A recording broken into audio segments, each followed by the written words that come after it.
As a 15-year-old, this Canadian teen brought the internet to its knees.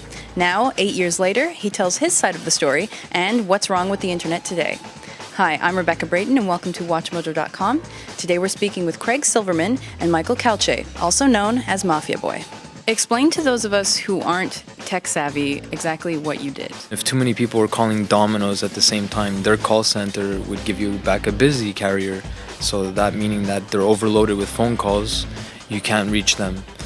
So in an aspect, that's the same thing like online. You can bombard a website with fake requests, and essentially those fake requests will overwhelm the website and it will actually refuse access to legitimate users trying to access the site. So basically you're overloading them with data and fake requests that it renders their site offline. It is estimated that MafiaBoy's denial of service attacks cost nearly $8 million in damages to the global economy.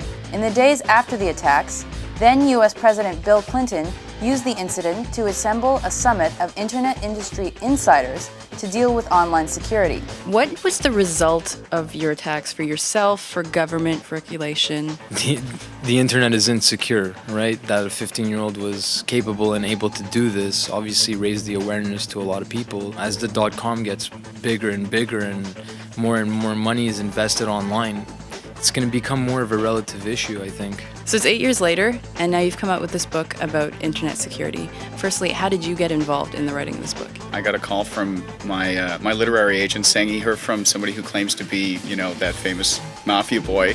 Can you go meet him? Can you see what he's all about? See if, there is a story here. I met with Michael at a coffee shop in downtown Montreal and, just sort of wanted to see what he was all about, why he wanted to tell the story.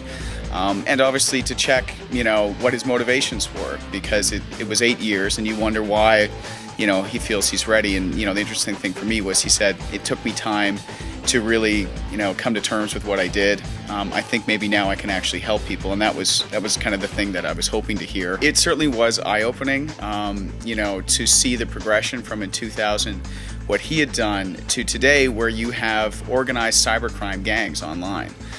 He was just one person who did this, this act sort of by himself, inflicted a lot of damage. Well, today you have people who are recruiting hackers who would have been like him at that time, who are putting them into gangs and going out there and, consciously trying to steal credit card numbers, identities, launching these denial of service attacks as a way to extort money from companies saying, we'll knock your site offline if you don't pay us $20,000. It's supposedly quoted $150 billion industry, internet crime.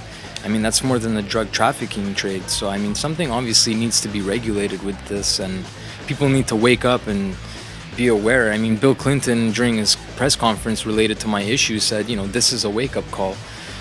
So why are people still sleeping? This is what I don't understand.